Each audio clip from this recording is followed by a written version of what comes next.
They told me not to visit, said the house was under renovation. For 5 years I believed them. My name is Caroline Mercer. I'm 62 years old, a retired literature teacher from Portland, Oregon.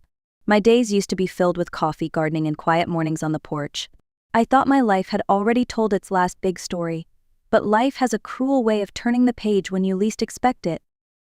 My son Michael was a pediatric oncologist, brilliant, kind, a little secretive since he married Sophie, a biomedical researcher. They moved to the coast and bought a house in Mendocino. Every time I asked to visit, Michael would smile and say, "Not yet, Mom. The renovations are still a mess," so I waited. Every holiday, every birthday I waited. Then, one morning I got a call from a man named David Lorne, Michael's attorney. His voice was calm in the way people speak when they're about to destroy your world. He told me there'd been a boating accident. Michael and Sophie were gone.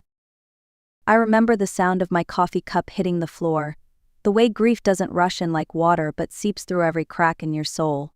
Days later, David asked to meet. His office smelled of cedar and silence. He handed me an envelope with my son's handwriting and a single key attached. "Michael wanted you to have the Mendocino house," he said. I stared at it, confused. The house they never let me see. He nodded. "He said you'd understand when you got there." Understand what? That was the question that kept me awake for nights. The key felt heavy, like it carried more than metal. Maybe guilt, maybe truth.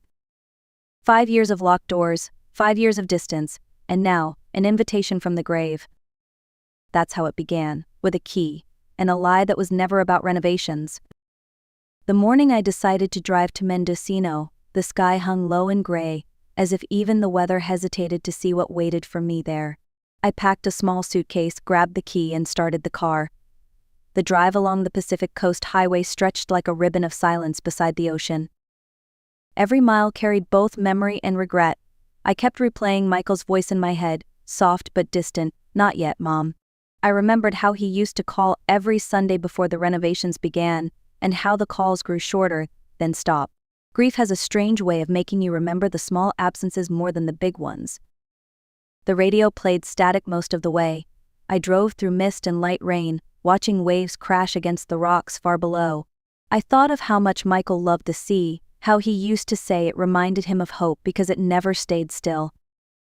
By the time I reached Mendocino, the sun had started to break through the clouds. The house stood at the edge of a cliff, white walls gleaming against the gray sky, wildflowers scattered across the yard. I stepped out of the car expecting the sound of construction hammers, drills, men shouting, but there was nothing. Only the wind and the sea. The front door opened easily. The key fit as if it had been waiting for me.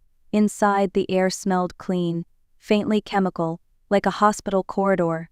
My footsteps echoed on the polished floors. There were no moving boxes, no signs of renovation. Everything was spotless, organized, almost sterile.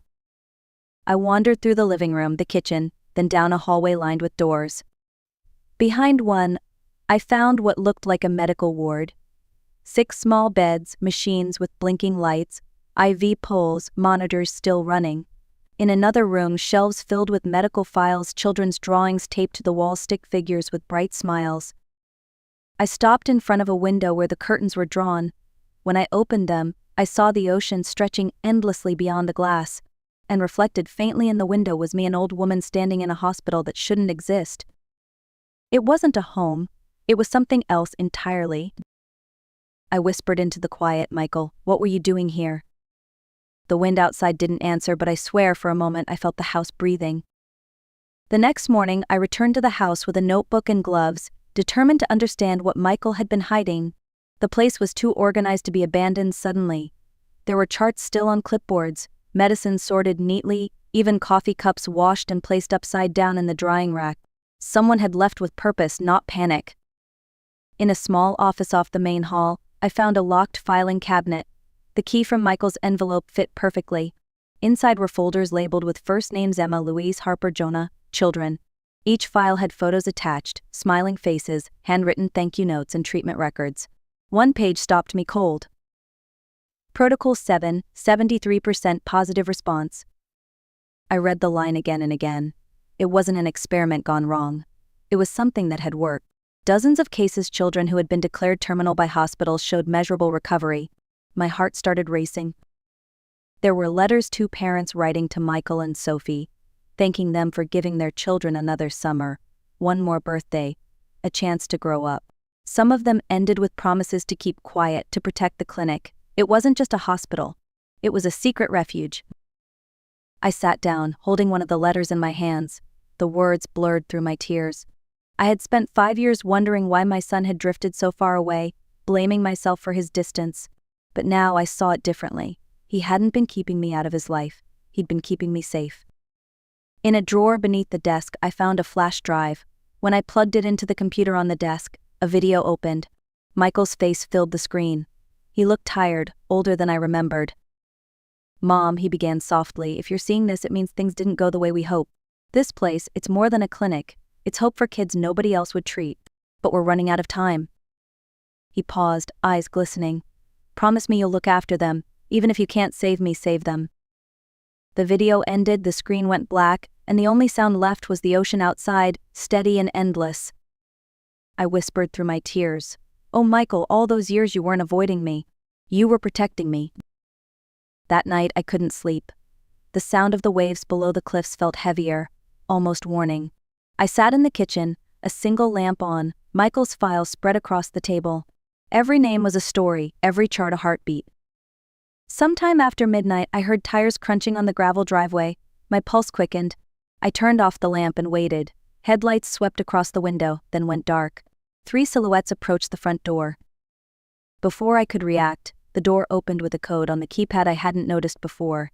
A woman's voice whispered, clear, "No alarm." I stepped out of the shadows. "Who are you?" The woman startled, then froze. She was in her 40s, wearing scrubs under a gray jacket. "You must be Caroline," she said quietly, "Michael's mother." 2 others stood behind her, a tall man with a stethoscope around his neck, and a younger assistant carrying a case. They introduced themselves as Dr. Lena Morales, Dr. James Porter, and Noah. Lena took a slow breath. "We didn't expect anyone here yet. Michael always said if something happened, you might come." I wanted to scream, to demand answers, but my voice cracked. What was this place? James spoke softly, "A sanctuary. For children whose hospitals gave up on them. We ran it off the grid, no insurance, no boards, no politics." He paused, guilt in his eyes. "Your son saved 63 lives. But the authorities called it illegal experimentation." I looked at the empty beds, the small drawings taped to the walls. The weight of what she said hit me. "And now?" Lena hesitated. "4 children are still here in the guest house behind the lab. We're keeping them stable, but without the next shipment of medication, they won't last." The room fell silent except for the wind against the windows. In that moment, I realized I wasn't just standing in my son's secret. I was standing in his unfinished fight. And somehow, it was mine now. The following morning, fog rolled in thick over the ocean, wrapping the house in silence. I sat at Michael's desk, staring at his handwriting on the pages spread before me, notes, chemical formulas, treatment schedules. None of it made sense to me, but the desperation behind every line was unmistakable. Lena brought me coffee and set it down gently. "We can't stay here much longer," she said. "Once the authorities trace Michael's assets, they'll come for this property." "What about the children?" I asked. James rubbed his temples. "They're stable for now. But without access to the compound Sophie was synthesizing, their cancer will return." Later that day, I opened another file Michael had labeled for Mom. Inside was a sealed envelope and a flash drive. I plugged it into the computer. His face appeared again, this time thinner, paler. "Mom," he said softly, "if you're watching this, it means Sophie and I couldn't keep the program safe. We knew this might happen. You'll hear things about us, words like illegal, reckless, unethical. Don't believe them. We did this because someone had to." He hesitated, eyes full of sorrow. "You can end it. Or you can keep it alive. But whatever you choose, choose knowing it will cost you." The screen went black. My hands trembled. I could almost feel his presence in the room, urging me not to give up. That night, my phone rang from an unknown number. When I answered, a man's voice, cold and steady, said, "Shut it down, Mrs. Mercer. You're in way over your head." Then he hung up. The next day, Lena found a letter taped to the gate. It read, "Leave before the investigation begins. We'll make sure no one gets hurt." Fear settled deep in my stomach. I wasn't built for this threats, danger, secrecy. I was a retired teacher, a widow who once graded poetry essays and tended roses. But grief changes you. It strips you down to what you're truly made of. That night, I sat in Michael's chair holding the key that had started everything. I stared at the photo of a little girl on his desk, Grace, one of his first patients, the one who didn't make it. Her smile was pure light. I whispered, "You left me your fight, didn't you, Michael?" The ocean outside thundered against the rocks, and for the first time I didn't flinch. 2 days later, I drove to San Francisco with the flash drive locked in my purse. The GPS led me to a glass tower downtown, the headquarters of Medinex Partners. Michael's old correspondents had mentioned their name again and again. If anyone knew why he died, it was them. The lobby smelled of polished marble and money. I told the receptionist I was here to see Ethan Cole, the company's CEO. She looked uncertain until I said my son's name. Her face changed, and within minutes I was escorted to the top floor. Ethan Cole was younger than I expected, sharp suit, charming smile, the kind of man who could sell sincerity by the pound. He offered his hand, but I didn't take it. "Mrs. Mercer," he said smoothly, "I was sorry to hear about Michael. He was a visionary. We lost someone remarkable." "Did you?" I asked. "Because from what I've seen, you didn't lose the research." His smile flickered. "We have copies of some early data. Michael was passionate but unrealistic. We could have made his work legitimate. We still can if you let us." He slid a folder across the table. Legal documents, transfer of ownership for Michael's files, patents, research rights. In exchange, Medinex would assume all liabilities and ensure the continued development of Protocol 7. I skimmed the pages, my heart pounding. "You want to own it," I said. "We want to protect it," he corrected. "Think of it, Mrs. Mercer, your son's name in medical journals. A legacy.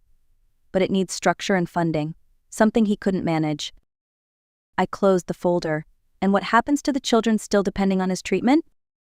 He leaned back, folding his hands. "Those cases were off record. For everyone's sake, it's better they're forgotten." That was the moment I knew. The warmth in his voice wasn't sympathy. It was threat wrapped in silk. When I stood to leave, he said softly, "Don't make the same mistake your son did. The ocean can be unpredictable." I turned back. "So can grief," I said, and I walked out. By the time I returned to Mendocino, the threats had grown louder. An unmarked car sat outside the property at night. Anonymous letters arrived almost daily. One morning, Lena found the back gate unlocked and tire tracks in the mud. Whoever wanted this place gone wasn't going to stop. We spent hours in the office sorting through files, digital backups, video logs, anything that could prove what Michael had achieved. Every page was a piece of truth someone was trying to erase. Then, the power went out. Lena checked the fuse box. "Not a storm," she muttered. "Someone cut the line." That night, I made a decision. I was done hiding. I called Claire Donovan, a journalist I'd followed for years. She was known for exposing medical corruption, smart, relentless, fearless. When I told her my name, she went silent for a moment. Then she said, "I know who your son was. I tried to reach him 2 years ago." The next morning, Claire arrived with a small camera crew. We spent hours recording interviews. I told her everything: Michael's research, the secret clinic, the children still under treatment, the threats, Ethan Cole. Every word felt like reopening a wound, but truth demands blood. Within days, the story went public. The underground pediatric clinic that changed everything. The headline read, "My son's photo filled every screen, every social feed." Some called him a hero, others a criminal, but it didn't matter. The silence was broken. Medinex released a statement calling the claims fabrications by a grieving mother. Their lawyers sent warnings, but Claire's network refused to back down. Public pressure mounted. Parents of surviving children began sharing their stories. Videos of their recovered sons and daughters flooded the internet. For the first time, the narrative wasn't written by power, it was written by truth. That night, standing on the porch, I watched the ocean shimmer under the moonlight. For 5 years, I had waited for permission to see that house. Now the whole world was finally seeing what was inside it. Sometimes, I whispered, the only way to protect a secret is to expose it. 2 weeks after the story went viral, everything around me turned into chaos. News vans lined the cliff road, drones buzzed over the house, and lawyers filled my voicemail with warnings. The authorities launched an investigation, but I knew it wouldn't reach the real people behind my son's death unless I made them speak. That's when I called Ethan Cole. I told him I'd changed my mind, that I was ready to cooperate and hand over Michael's data. His tone softened instantly. "That's the right decision, Mrs. Mercer," he said. "Let's meet in person." We arranged to meet at a coastal hotel halfway between Mendocino and San Francisco. Before leaving, Claire wired a small recording device into a pendant that once belonged to Sophie. "He'll try to charm you," she warned. "Just let him talk." The restaurant was quiet, elegant, expensive. Ethan greeted me with the same polished smile. "You did the smart thing," he said. "We can make this right for everyone." He talked for nearly 20 minutes, circling around the same pitch: funding, protection, control. I listened, nodding, waiting. Then I asked, "What really happened that night on the boat?"